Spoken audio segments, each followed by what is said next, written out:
Good morning students. इससे पहले हमने एपीकल्चर का जो टॉपिक शुरू किया था, 2 वीडियो मैंने पहले इस एपीकल्चर टॉपिक के डाले थे। आज हमारा तीसरा लेक्चर है ये। मैं doctor Rehana Parveen, zoology department. आज का हमारा टॉपिक है मधुमक्खी में होने वाली प्रमुख बीमारियां, मेन डिजीजेज ऑफ एपीज। पहली है इसमें यूरोपियन फॉल ब्रूट, दूसरी है नोसेमा, तीसरी है अमेरिकन फॉल ब्रूट। पहुंचाती है जो एपीकल्चर से जुड़ा हुआ है। एपीकल्चर से जो जुड़ते हैं लोग, एपीकल्चर करते हैं जो, उनको इन बीमारियों का ध्यान रखना चाहिए, ताकि हमारा जो मेन मकसद है कि इससे शहद और मोम प्राप्ति, तो उसमें हम सक्सेस रहें और हमारी क्वालिटी क्वांटिटी अच्छी रहे। तो इसके बारे में बिल्कुल साइंटिफिकली पता होना चाहिए। यूरोपियन फॉल ब्रूट नाम की जो बीमारी है, ये बंद लार्वा की, क्लोज लार्वल डिजीज कहलाती है। बंद लार्वा की बीमारी, जिसकी वजह से ज्यादातर लार्वा मर जाते हैं। ये मेलिसोकोकस प्लूटोनिस रोगाणु के कारण होती है। फिर मैं रिपीट कर रही हूँ, मेलिसोकोकस प्लूटोनिस जो जर्म है, रोगाणु है, उसकी वजह से ये होती है। इससे एपीज की संख्या, जो उनकी कॉलोनी है, छत्ता है, उसमें एपीज की संख्या, मधुमक्खियों की संख्या बहुत ज्यादा इफेक्ट हो जाती है, वो कम हो जाती है। कुछ हद तक इस बीमारी पे कंट्रोल उस हाइव में, छत्ते में नई रानी लाकर, नई क्वीन लाकर कुछ हद तक इस पे कंट्रोल किया जा सकता है। दूसरी बीमारी मैंने बोला था नोसेमा, NOSEMA, नोसेमा या नोजेमा भी आप प्रोनाउंसिएट कर सकते हैं। ये एडल्ट एपीज की सबसे गंभीर बीमारी है। ये जो वयस्क मधुमक्खी है, उसकी बहुत सीरियस गंभीर बीमारी होती है। बहुत ज्यादा ये नुकसान कर देती है छत्ते का, और हमारा जो एपीकल्चर कर रहे हैं वो लोग, उनको बहुत ज्यादा इसका नुकसान भोगना पड़ता है। तो इसके शुरू में ही लक्षण देख के इस पे कंट्रोल किया जा सकता है। ये हाइव की जो तीनों प्रकार की मधुमक्खियां हैं, आपको पता है ना, इनमें सामाजिक व्यवस्था होती है, छत्ते में सोशल बिहेवियर है इनका। 3 तरह की मधुमक्खियां पाई जाती है छत्ते में, आपको बहुत अच्छे से पता है। You well known, worker, drone और क्वीन, जिनके अलग अलग काम है, ये भी आपने पढ़ा हुआ है। वर्कर सारे कामकाज देखती है। ड्रोन सिर्फ फर्टिलाइजेशन का उसका काम होता है। क्वीन अंडे देती है, जिससे लार्वा निकलते हैं, पूरा कॉलोनी बसती है। तो ये जो बीमारी है नोसेमा, ये वर्कर, ड्रोन और क्वीन तीनों पे अपना प्रभाव दिखाती है, तीनों को बीमार कर सकती है।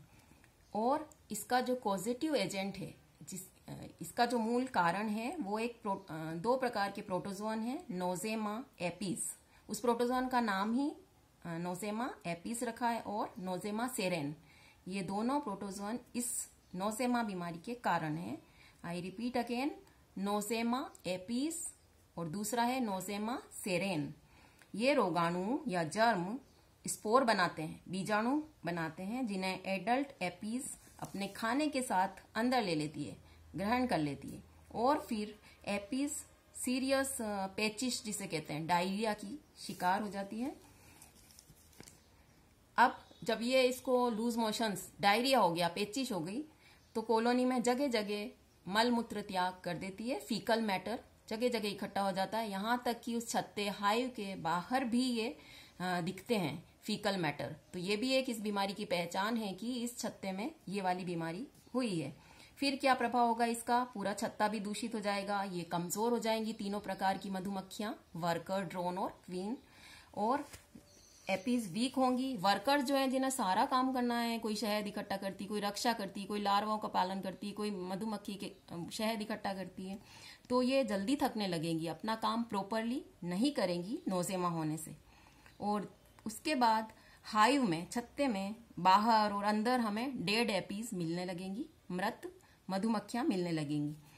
जहां तो इससे क्या होगा, छत्ते के अंदर जो मधुमक्खियों का एक डिजायर्ड नंबर है, उसमें वो कमी आ जाएगी, और कमी आने से हम जो प्राप्त करना चाहते हैं, इससे इकोनॉमिक इंपॉर्टेंस जो है इसकी, शहद और मोम, वो हमें हनी एंड वैक्स, वो प्राप्त कम होगा।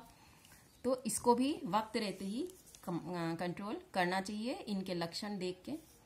तीसरी जो बीमारी है अमेरिकन फॉल ब्रूट, इसे शॉर्ट फॉर्म में AFB भी कहते हैं। यूरोपियन फॉल ब्रूट जो फर्स्ट थी उसे UFB, और ये है तीसरी अमेरिकन फॉल ब्रूट AFB। ये भी क्लोज्ड लार्वा की डिजीज है, बंद लार्वा की बीमारी। इसका जो कॉजेटिव एजेंट है या इसका जो कारक है वो है पेनीबैसिलस लार्वा। ये किसकी वजह से होती है? पेनीबैसिलस लार्वा की वजह से होती है। एडल्ट एपीज पर इसका इफेक्ट नहीं होता, यानी वयस्क मधुमक्खी इससे अप्रभावित रहती है, परंतु जो छोटे लार्वा हैं, डेवलपिंग लार्वा, स्मॉल लार्वा जो हैं, उन पर इसका असर होता है। फिर ये शहद जो अंदर छत्ते में जिन कोष्ठों में इकट्ठा है वहां भी प्रदूषण फैल जाता है। वो प्रदूषित शहद जो डेवलपिंग मधुमक्खियां और लार्वा खा रहे होते हैं, डेवलपिंग मधुमक्खियां खा रही होती है एपीज, तो उनमें भी ये रोग अनजाने ही फैल जाता है। इस तरह पूरी कॉलोनी में ये रोग फैल जाता है। तो इनका पूरा ध्यान रखना चाहिए, तो हमें हमारा पूर्णतया जो लाभ हम लेना चाहते हैं वो इससे मिलेगा। ये थी मधुमक्खी एपीज की प्रमुख डिजीजेस, मेन डिजीजेस थी, प्रमुख बीमारियां। ओके, हम अपने अगले लेक्चर में मिलेंगे।